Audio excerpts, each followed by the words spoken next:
শুভ দুপুর প্রিয় দর্শক, সকলকে শুভেচ্ছা, সাদর আমন্ত্রণ। চ্যানেল আয়ের পর্দায় দেখছেন নিয়মিত আয়োজন ফ্রেশ প্রিমিয়ামটি তারকা কথন। প্রিয় দর্শক, বিনোদন জগতের একটি শক্তিশালী মাধ্যম আমাদের চলচ্চিত্র। যে চলচ্চিত্র একটি দেশের মানুষের জীবনের কথা বলে, তাদের ইতিহাসের কথা বলে, তাদের সংস্কৃতির কথা বলে তাদের ঐতিহ্যের, তারা মানুষ হিসেবে কেমন, তাদের জীবনযাপন কেমন। সে দেশের মানুষের প্রতিবাদের ভাষা হয়ে ওঠে চলচ্চিত্র, যা কোটি দর্শকের কাছে পৌঁছে যেতে পারে দেশ এবং দেশের বাইরে। তাই সিনেমায় আসলে আমাদের পরিচালকরা বা সিনেমার পেছনে নেপথ্যে যারা কাজ করছেন তারা এই মাধ্যমটিকে কতটা স্বাধীনভাবে ব্যবহার করতে পারছেন, এই প্রশ্নটা কিন্তু থেকেই যায়। কারণ আমরা কিভাবে দেশ পরিচালনা করছি, দেশের মানুষের প্রত্যাশা, তাদের চাওয়া, তাদের প্রতি কোনো বার্তা থাকলে সেটিও কিন্তু চলচ্চিত্রের মাধ্যমে খুব সহজভাবে মানুষের কাছে পৌঁছে দেওয়া যায়। আর এই কাজটি সফলভাবে যারা করেন তারা একদম সামনের দিক থেকে একটি সিনেমাকে আমাদের সামনে তুলে ধরেন। তারা হচ্ছেন পরিচালক, অর্থাৎ সেই সিনেমার নির্মাতা। আজ বুঝতেই পারছেন আমাদের সাথে একজন নির্মাতা আছেন যিনি গল্প বলেন, মানুষের গল্প বলেন, প্রতিবাদের ভাষা বলেন আমাদের হৃদয়ের কথা। আমাদের সাথে আছেন খিজির হায়াত খান। তিনি নির্মাতা এবং একজন অভিনেতা। শুভেচ্ছা জানাই তাকে। কেমন আছেন? ভালো আছি, ধন্যবাদ। তো সিনেমা নিয়ে জানতে চাই, সিনেমা নির্মাণের গল্পটা শুরু হয় কবে থেকে? আমার আসলে চলচ্চিত্র জগতে আসাটা খুবই অ্যাক্সিডেন্সিয়াল। আমার প্রথম ছবি ছিল অস্তিত্ব আমার দেশ। এটা আমাদের একজন বীরশ্রেষ্ঠর উপরে, আমাদের বীরশ্রেষ্ঠ ফ্লাইট লেফটেন্যান্ট মতিউর রহমানের জীবনীর উপরে। 2007-এ আমি দেশের বাইরে ছিলাম 2006 পর্যন্ত। কাকতালীয়ভাবে আমার দেশে আসা হয় একটা কারণে এবং আমি আর যেতে পারি না। তো তখন ভাবলাম যে আসলে আমি তখন অন্য প্রফেশনে ছিলাম, যে আসলে আমি জীবনে সিনেমা বানাতে চেয়েছি। তো ঠিক আছে, যখন আটকেই গেলাম, আমেরিকা আর ব্যাক করতে পারবো না ফর দ্যাট সার্টেন টাইম, আচ্ছা ঠিক আছে, একটা সিনেমা বানানোর চেষ্টা করি। ওভাবেই শুরু। 2007-এ আমি নির্মাণ করলাম অস্তিত্ব আমার দেশ, 2010-এ জাগো। তারপর আমার একটা লম্বা গ্যাপ হয়, আমি আবার দেশের বাইরে চলে যাই মাস্টার্স করার জন্য। ফিরে আসি 2013-তে, তারপর মিস্টার বাংলাদেশ এবং সর্বশেষ ওরা 7 জন। নির্মাণের ক্ষেত্রে আমার 4টা চলচ্চিত্র, সো এই আর কি। এবং 4টা চলচ্চিত্র খুব ইম্প্যাক্টফুল, যদি শুরু থেকে বলি। চেষ্টা করেছি। হ্যাঁ, আমার 3টা চলচ্চিত্রের সাথে 1971 আমাদের মুক্তিযুদ্ধের একটা কানেকশন আছে। সেটা অস্তিত্ব আমার দেশ হোক, জাগো হোক বা ওরা 7 জন হোক। মুক্তিযুদ্ধ আমাদের জন্য খুবই একটা বাংলাদেশের জাতীয়তাবাদ বা বাংলাদেশের জন্মের সাথে, বা যেই সময় এই জাতিটা, সমগ্র জাতিটা একটা লক্ষ্যে এক হয়েছিল, সেটা আমাদের মুক্তিযুদ্ধ। আনফর্চুনেটলি মুক্তিযুদ্ধটাকে আমরা বিভিন্ন সময়ে এটাকে নানাভাবে দলীয়করণ করার চেষ্টা করেছি, এবং এটার কারণে এটার যে ট্রু এসেন্স, এটা বর্তমান প্রজন্মের কাছে মিসিং।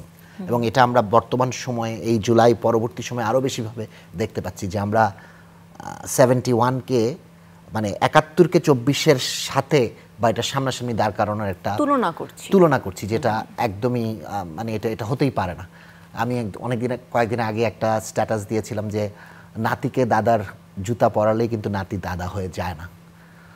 71 যেমন আমাদের সবচেয়ে বড় অর্জন, হ্যাঁ 24ও আমাদের অনেক বড় অর্জন, বাট এটার সাথে ওটার তুলনা করলে আসলে আমরা ভুল করব। তো ওই মুক্তিযুদ্ধের কথা বলতে গেলে আমার মনে হয় মুক্তিযুদ্ধ নিয়ে আমাদের আরও অনেক বেশি কাজ করা দরকার, এবং এটার সঠিক হিস্ট্রিটাকে তুলে ধরা দরকার।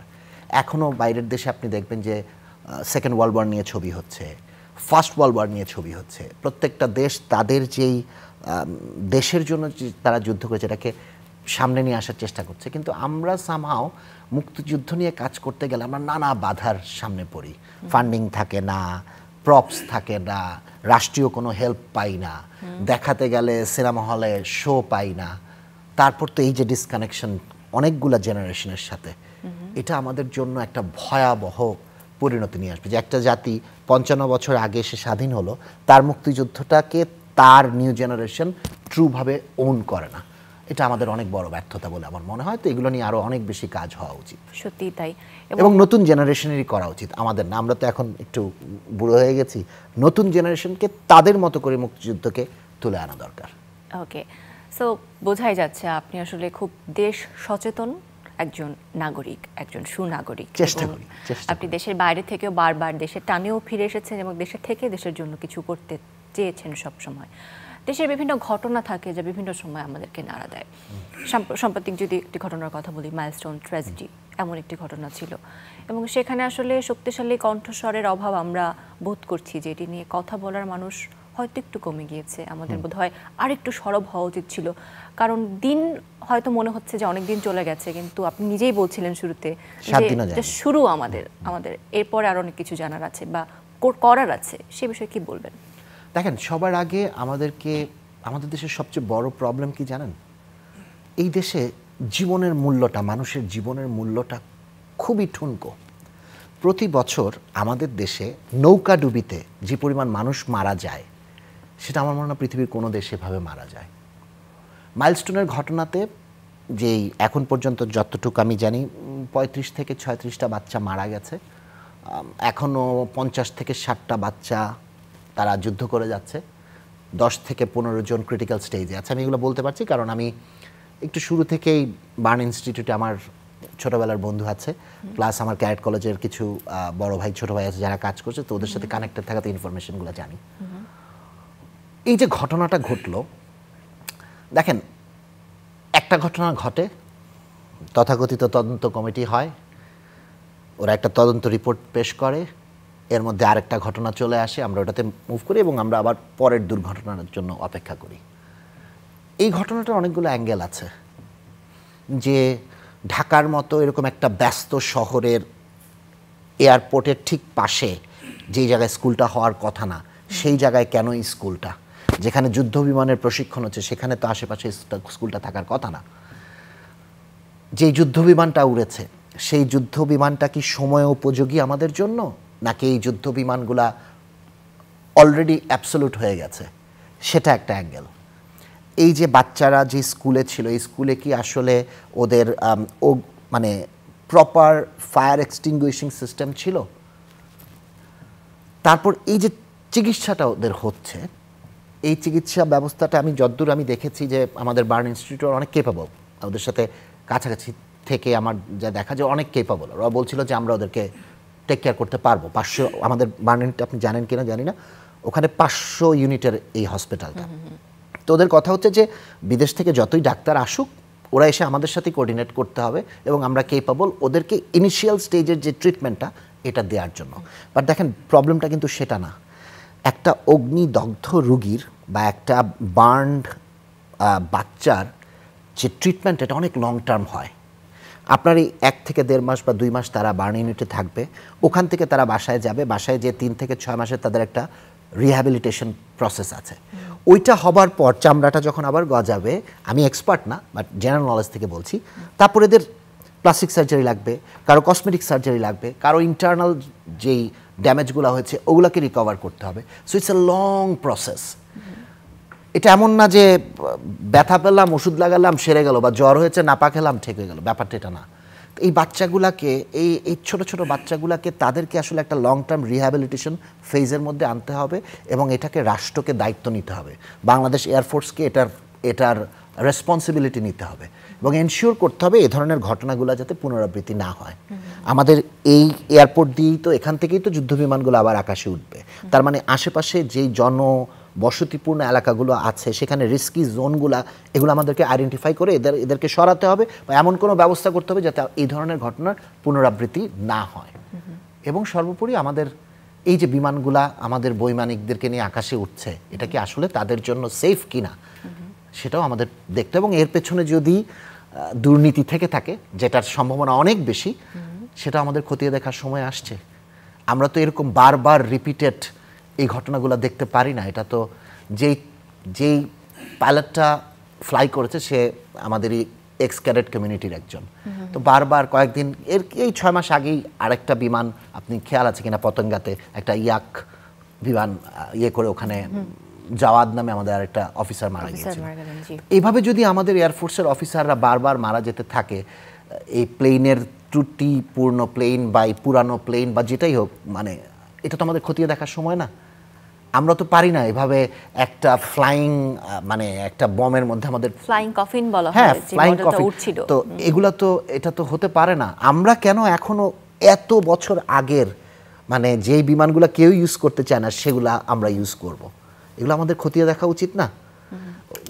আপনি খেয়াল আছে কিনা ইন্ডিয়াতে একটা ছবি হয়েছিল আমার খুব পছন্দের ছবি, রাং দে বাসন্তী। তো ওইটা তো মানে আমাদের ক্ষেত্রে আমার মনে হয় রাং দে বাসন্তীটা আমাদের একদম ওই 6 মাস পর পরই আমরা এরকম একটা দুর্ঘটনা রাং দে বাসন্তী দেখি আর কি। তো রাং দে বাসন্তীর মধ্যে আমাদের ওইভাবে জেগে ওঠা উচিত আমার মনে হয়। সত্যি, কারণ দুর্ঘটনার জন্য আসলে আমরা অপেক্ষা করি। হ্যাঁ আমরা অপেক্ষা করি, আমরা জাস্ট অপেক্ষা করি যে হোয়াটস নেক্সট। আচ্ছা এখন কি চলছে বাজারে, এখন কি হচ্ছে বাজারে, এটা তো ঠিক না। এই যে এখন কি হচ্ছে বাজারে এই জায়গাটা আসলে জনসাধারণের জায়গাটা একটু তুলে ধরতে চাই। কারণ আপনি বললেন যে জনসাধারণ আসলে কতটুকু সরব ছিল। আমি শুরুতেই বলছিলাম এই যে কন্টেন্ট মেকিং এর যে একটা প্রতিযোগিতা শুরু হয়েছে আমাদের বর্তমানে, সবাই এখন কন্টেন্ট মেকার। একটা মোবাইল ফোন থাকলে ভিডিও করে সে শুধুমাত্র ডলার ইনকামের জন্য যা কিছু ভিডিও করছে। এই ট্র্যাজেডিতেও আমরা সেটা দেখেছি যে সবার হাতে হাতে ফোন, ভিডিও করছে, ভাইরাল হচ্ছে। এই বিষয়টা নিয়ে আসলে কি মনে হয় যে এই জায়গাটা আসলে কোথায় আমাদের থামতে হবে? দেখেন থামতে কোথায় হবে, আপনি তো আর জনে জনে যে তার মোবাইলটাকে অফ করতে পারবেন না। থামতে হতে হলে আপনাকে রুটে যেতে হবে। আপনার রুটটা কি? রুটটা হচ্ছে আপনাকে গণসচেতনতা বাড়ানো। ওইটা আপনি কোথায় ফিক্স করতে পারবেন? শিক্ষা ব্যবস্থায় ফিক্স করতে পারবেন। যেই দেশে একই সাথে 5 থেকে 6টা শিক্ষা ব্যবস্থা চলে, Bangla medium, Bangla English medium, English মিডিয়ামের মধ্যে আবার কেমব্রিজ, তারপর ওখানেও আবার 2-3টা মিডিয়াম আছে, তারপর মাদ্রাসা, কারিগরি, এবং এইদের সবাইকে আপনি একসাথে নিয়ে আসতেছেন টু কম্পিট। একটা জাতিকে পঙ্গু করতে হলে তার 2টা জিনিসকে পঙ্গু করে দিতে হয়, শিক্ষা ব্যবস্থা, সংস্কৃতি। আপনি যদি দেখেন আমাদের এখন শিক্ষা ব্যবস্থা এবং সংস্কৃতি 2টার অবস্থাই খুবই নাজুক।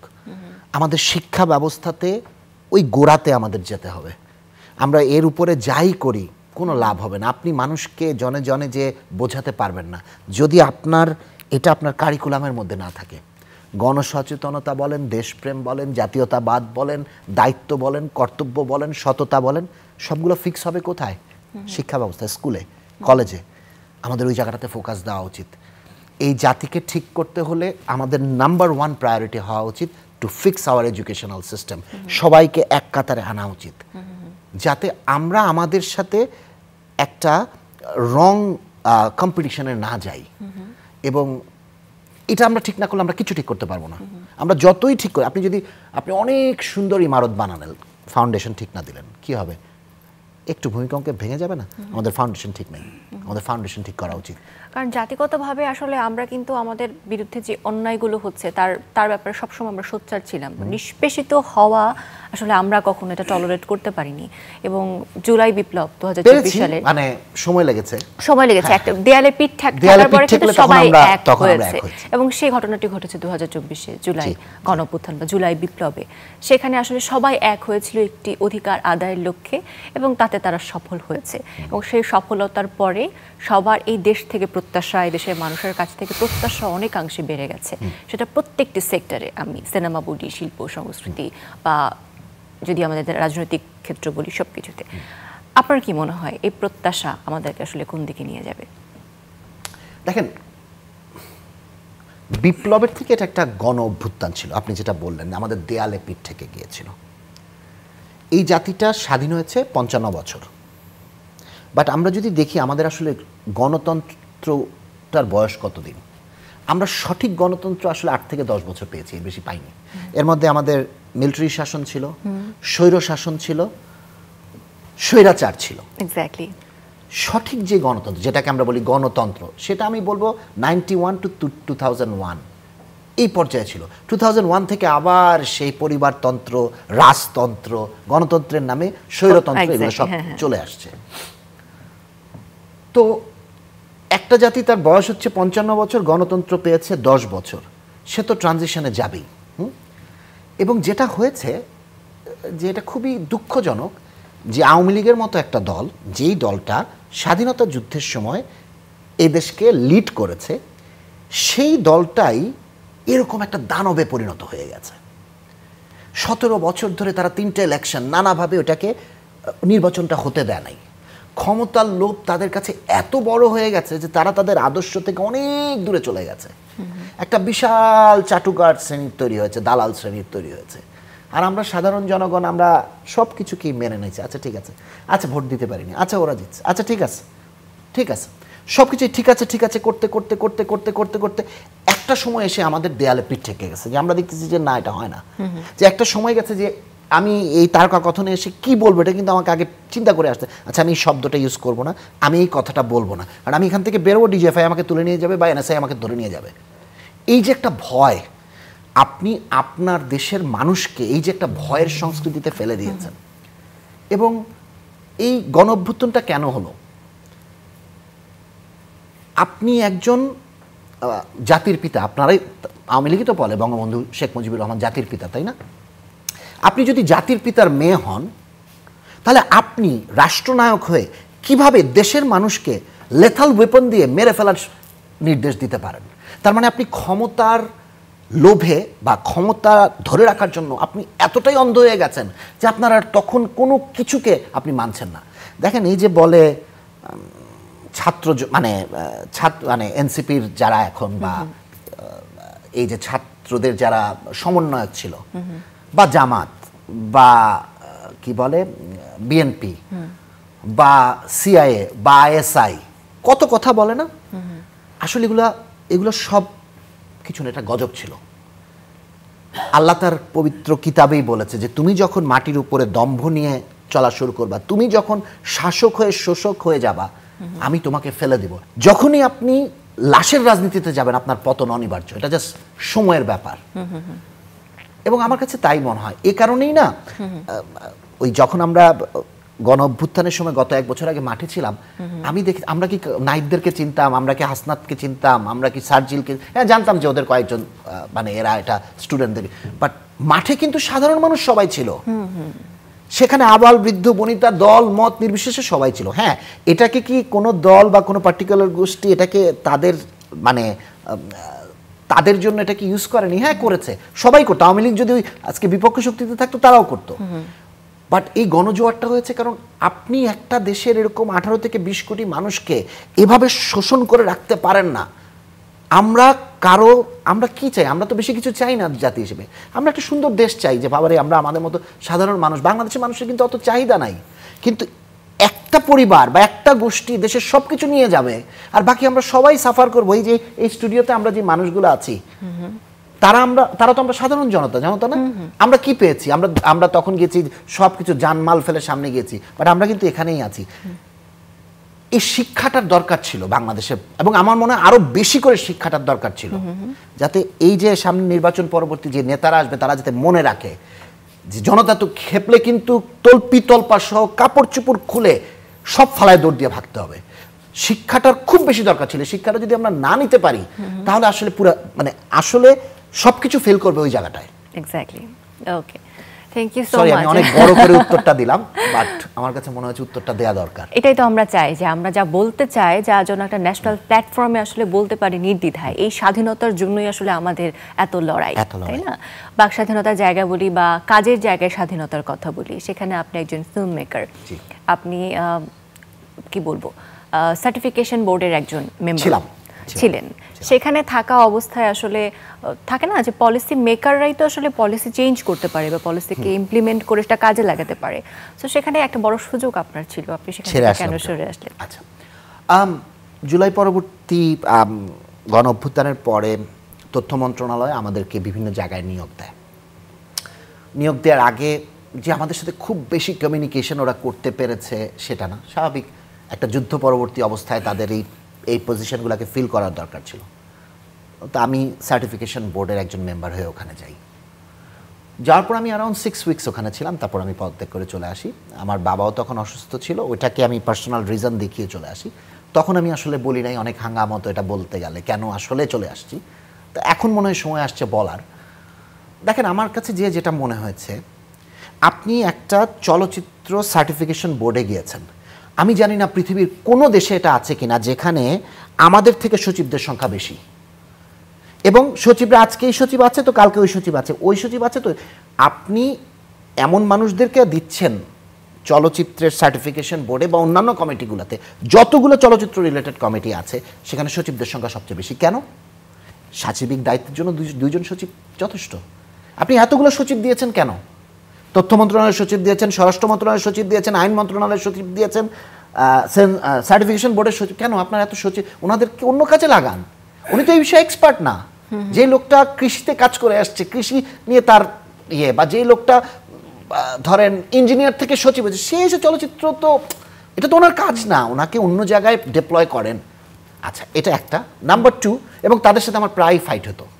আমি দেখতাম যে আল্লাহ, আমি তো আজকে ওনাকে বুঝাইতে হবে, তো কালকে ওনাকে বুঝাইতে হবে, তো পরশু দিন আমি না আমি তো শিল্পী, আমি তো স্বাধীন। আপনি আমাকে পরাধীন করলে আমি সাথে সাথে কিন্তু কলাপস করবো, নয় চলে যাব। এরপরে আপনি আমাকে একটা আইন দিয়েছেন, যে আইনটা আওয়ামী লীগের সময় করা, বর্তমান যে আইনের আন্ডারে সার্টিফিকেশন বোর্ড চলছে, নাম দিয়েছেন, নামটা চেঞ্জ হয়েছে, আইনটা চেঞ্জ হয়নি। তা আপনি আমার হাত পা বেঁধে আপনি আমাকে সাঁতার কাটতে দিয়ে বলতেছেন আপনি সাঁতার কাটেন, এবং ওই আইনে পৃথিবীর যে কোনো ছবিকে আটকানো সম্ভব। আইনটা এমনভাবে ড্রাফট করা। কালাকানুন তো আওয়ামী লীগ খুব ভালো জানে। এটা তো মানে আওয়ামী লীগ তো কালাকানুন ড্রাফট করার ব্যাপারে ওদের থেকে এক্সপার্ট কেউ নাই, বাট ওদেরকেও ভেঙে যেতে হয়। এটাও লক্ষণ সেনের পরে এই প্রথম ইতিহাসে ওদেরকেও ভেঙে যেতে হয় একটা দলকে। তাদের সব প্রাইম মিনিস্টার থেকে শুরু করে মন্ত্রী মিনিস্টার সব ভেঙে যেতে হয়। এটাই হচ্ছে নিয়তি, এটাই হচ্ছে কার্মা। সো পয়েন্টে আসি যে আইনটা যদি আপনি আমাকে ঠিক করে না দেন, আমি কি দিয়ে করবো, কি দিয়ে ফাইট করব? ফাইট করতে পারবো না তো। সো আমার কাছে মনে হচ্ছিল যে আমি প্রতিদিন না এই ঝগড়াটা করতে চাই না। I don't want to go and fight. মানে আমি এমন ব্যাটেলে কেন যাব যেই ব্যাটেলে I know that I am not gonna win. তারপরে ওখানে যারা আছেন তারা অনেক চেষ্টা করছেন, এবং আমার কাছে মনে হচ্ছে আমার থেকে আরও যোগ্য লোক আছে। তারা হয়তো বা ওই জায়গাটাকে ব্যালেন্স করে থেকে কাজ করতে পারবেন, আমি পারি নাই। তা আমার কাছে মনে হচ্ছে যদি সততার সাথে না পারি, চলে আসা উচিত। এই জন্যই আসলে আপনার এত বড় ডিসিশন। ওকে, কিন্তু এই যে লড়াইটা আমাদের ছিল, যেই জন্য ছিল, আমি যেটা বলেছি যে স্বাধীনতার জন্য, এবং আমাদের কর্মক্ষেত্র বলি বা সব আরেকটা কারণ হচ্ছে ভুলে গেছি। সেটা হচ্ছে আপনি যখন একটা সরকারি বোর্ডে থাকবেন, আপনি সরকারকে নিয়ে সমালোচনা করা খুব ডিফিকাল্ট। এটা নৈতিকভাবেও আপনি করতে পারেন না। তো আমার কাছে মনে হয়েছে যে এই অন্তর্বর্তীকালীন সরকার বা এই যে ট্রানজিশনাল সরকারটা, তাদের অনেক জায়গা আছে যেটা নিয়ে কথা বলা উচিত। বোর্ডে থেকে আমি নৈতিকভাবে এটা বলতে পারতাম না। এজন্য বোর্ড থেকে বের হয়ে এটা বলা যায় না, কারণ আমি তো একটা সরকারি পদে আছি। আর আমি সরকারকে সমালোচনা করতে গেলে অ্যাজ পার্ট দা মানে অলিখিত কন্ট্রাক্ট, যদিও আমরা কোনো লিখিত কন্ট্রাক্টে সাইন করি না, আমি বলতে পারি না। তো আমার কাছে মনে হয়েছে যে না, আমার ওই স্বাধীনতাটা খুব দরকার ছিল। সো ওইটাও আরেকটা কারণ ছিল। আচ্ছা, আগামীতে আপনি যে কাজগুলো করবেন, যে সিনেমাগুলো বানাবেন, বা যেই কাজেই আপনি নিজেকে নিয়োজিত করেন না কি জন্য, এই বাংলাদেশের কাছ থেকে সবার নিজ নিজ জায়গা থেকে একটা একটা করে প্রত্যাশা আছে। যেই কর্মক্ষেত্রেরই হোক, যেই সেক্টরই হোক, আপনি যে সেক্টরে আছেন সেই জায়গা থেকে এখন আপনার এই দেশের কাছ থেকে বা এই সরকারের কাছ থেকে বা আগামীতে যারা আসবে তাদের কাছ থেকে আপনার কি চাই, আপনি কি চাইবেন? আমি চলচ্চিত্র নিয়ে বলি, অন্য কিছু নিয়ে বলাটা ঠিক হবে না। আমি আমার নিজের অঙ্গন নিয়ে বলি। দেখেন, বাংলাদেশের চলচ্চিত্রের অবস্থাটা এখনও কমায়। আমাদের চলচ্চিত্র জগৎটা হয়েছে ঈদ কেন্দ্রিক। ঈদে 4টা থেকে 5টা ছবি আসে, এগুলা দিয়েই 2 ঈদে ব্যবসাটা চলে, আর বাকি সময়ে চলচ্চিত্র জগৎটা খুঁড়িয়ে আগায়। এখন পর্যন্ত 1 বছরে চলচ্চিত্রের জন্য দৃশ্যমান কোনো কিছু এই অন্তর্বর্তী সরকার করতে পারে নাই। চরম ব্যর্থতা, পারে নাই। আমরা জুলাই পরবর্তী সময়ে তাদের কাছে অনেক কিছু নিয়ে, আমাদের ইয়াং ফিল্ম মেকাররা, ফিল্মের সাথে যারা সংযুক্ত, তারা অনেক কিছু তাদের কাছে পেশ করেছি, বাট তারা কিছু করতে পারে নাই। এখন পর্যন্ত আমাদের একটা ডিজিটাল টিকেটিং সিস্টেম নাই, আমাদের একটা সেন্ট্রাল সার্ভার নাই, আমাদের একটা প্রপার ডিস্ট্রিবিউশন সিস্টেম নাই, আমাদের সার্টিফিকেশন বোর্ডের আইনটা ঠিক করা হয় নাই, অনুদান যেটা দিয়েছে সেটা নিয়ে অনেক বিতর্ক চলছে। চলচ্চিত্রকে না আমরা এই মানে ওই যে বললাম, সংস্কৃতির সবচেয়ে বড় আয়না তো চলচ্চিত্র, বাট এটাকে আমরা আসলে কোনো পাত্তাই দিইনি। সবাই চায় চলচ্চিত্রের মানুষগুলা যাতে তাদের বাম পকেটে বা ডান পকেটে থাকে, কিন্তু আমাদের জন্য কেউ কিছু করতে চায়। এই জিনিসটাকে আরও সিম্পলিফাই ভাবে যদি বলি, নায়িকার সাথে প্রেম করতে সবাই চায়, কিন্তু নায়িকাদের হাতটা ধরতে কেউ চায় না, তাদের সাথে সংসারটা করতে কেউ চায় না। ব্যাপারটা এরকম হয়ে গেছে। এটা একটু খুব রভাবে বললাম। আমার যেহেতু আমি এই জগতের, আমি আমার সহশিল্পীদের বা আমাদের নায়িকাদের দেখি, তো তাদের সাথে প্রেম করতে সবাই চাবে, কিন্তু যখনই আর সময় আসবে তাদের হাতটা ধরতে বা তাদের সাথে সংসার করতে, সবাই পাতলি গলি দিয়ে চলে যাবে। চলচ্চিত্রের অবস্থা হয়েছে এটা, সবাই চায় চলচ্চিত্র, আচ্ছা ওরা ওরা ওরা ওরা যাতে আমাদের সাথে থাকে। আপনি দেখেছেন না এই যে সরকাররা কিভাবে আমাদের শিল্পীদেরকে তাদের পকেটে রাখার চেষ্টা হয়েছে, এবং আমরাও অনেক সহজলভ্যভাবে নিজেদেরকে বিকিয়ে দিয়েছি, এবং এই কারণে আমাদের মধ্যে বিশাল একটা ডিভাইডেশন ক্রিয়েট হয়েছে, যেটা হয়তো আজীবন থাকবে। তো চলচ্চিত্রকে নিয়ে না সঠিকভাবে ভাবা উচিত, কারণ এই জায়গাটা যদি ঠিক হয়, এটা অনেক বড় মাধ্যম।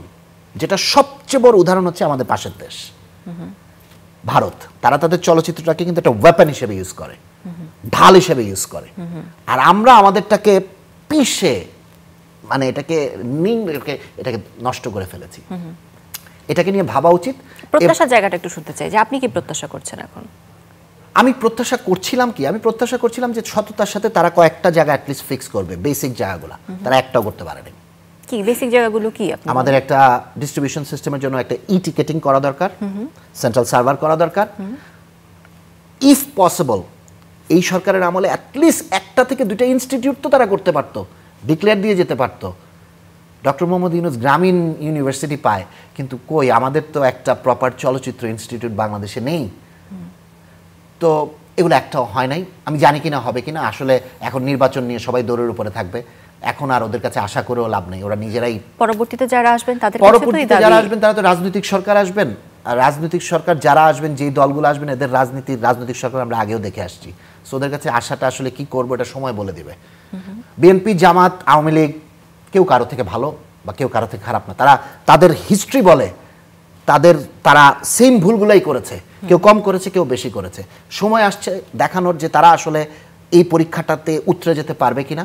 আর এনসিপি নামক যে দলটা হয়েছে ছাত্র গণঅভ্যুত্থান পরবর্তী ছাত্রদের, তারাও অনেক ভুলভ্রান্তি করছে, এটা আমরা দেখতেই পাচ্ছি। সো সবাইকে পরীক্ষা দিতে হবে, সবাইকে একটা জিনিস মনে রাখতে হবে, বাংলাদেশের জনতা না জেনে গেছে যে রাস্তায় নামলে তুমি যত বড় শক্তি হোক তোমাকে সরতে হবে। এটা না বাংলাদেশের জনতা জেনে গেছে, এবং বাংলাদেশের জনতা জেনে গেছে যে তোমাকে দৌড়ানি দিলে তুমি দৌড় দিয়ে বাইরে পালাবাই। এটা যদি তারা মাথায় না নেয়, তারা বিশাল বড় ভুল করবে। বিকজ নেক্সট টাইম এয়ারপোর্ট দিয়ে পালাতে পারবে না, নেক্সট টাইম আর্মির ক্যান্টনমেন্টে ঢুকতে পারবে না, ছেলেপেলে আর্মির ক্যান্টনমেন্টেও ঢুকে যাবে, এয়ারপোর্টটাকেও জ্বালাই দিবে। কারণ এবার এই ভুলগুলো করেছে না, এবার কিন্তু ছাত্র জনতা এই ভুলগুলো করে, আচ্ছা ঠিক আছে ক্যান্টনমেন্ট আমরা ঢুকবো না, আমরা এয়ারপোর্টটাকে কিছু করবো না, নেক্সট টাইম কিন্তু সবার আগে ওখানে যা দাঁড়াবে, তখন পালাবে কোথায়? সো ওদের শিক্ষা নেওয়া দরকার। আমরা যদি এখন শিক্ষা না নেই, আমাদের এই জাতি আরো অনেক সাফার করবে। আর আমরা এই সাধারণ মানুষগুলো কেন সাফার করব? একেবারেই তাই। আসলে আপনার মনের কথাগুলো যে আপনি এত খোলা ভাবে বা খোলাসা করে বলতে পেরেছেন, এটা আসলে এক ধরনের প্রাপ্তি। এখন আমরা বলতে পারছি। আশা করি আমাকে এখান থেকে বেরোর পর কেউ তুলে নিয়ে যাবে না। আমরা হোপ ফর দি বেস্ট। আমরা এসব ভাবতে চাই না, আমরা শুভ চিন্তা করতে চাই, শুভ প্রত্যাশার দিকে আগাতে চাই। অনেক ধন্যবাদ আপনাকে। আপনাদেরকে অনেক ধন্যবাদ, দর্শকদেরকে ধন্যবাদ আমাকে এই সুযোগ দেওয়ার জন্য। প্রিয় দর্শক, আপনাদেরকেও ধন্যবাদ আমাদের সাথে থাকার জন্য। আমরা চেয়েছি দেশের মানুষের স্বাধীনতা, চেয়েছি আমাদের অধিকারটা যেন আমরা ঠিকঠাকভাবে পাই এই দেশের কাছ থেকে, দেশের সরকারের কাছ থেকে, রাষ্ট্রের কাছ থেকে। তবে সব কিছুর প্রত্যাশার মাঝেও কিন্তু এ দেশ আমাদের কাছ থেকেও কিছু চায় জনগণ হিসেবে। তাই নাগরিক হিসেবে যে যার জায়গা থেকে যতটুকু দায়িত্ব, সেটি যেন আমরা আগে পালন করি এবং যে কোনো সংকটে সকলের জন্য সংঘবদ্ধ হয়ে আমাদের দেশের জন্য কাজ করতে পারি। এই প্রত্যাশাটি রেখে আজকের আয়োজন থেকে বিদায় নিচ্ছি। সকলে ভালো থাকবেন, সুস্থ থাকবেন।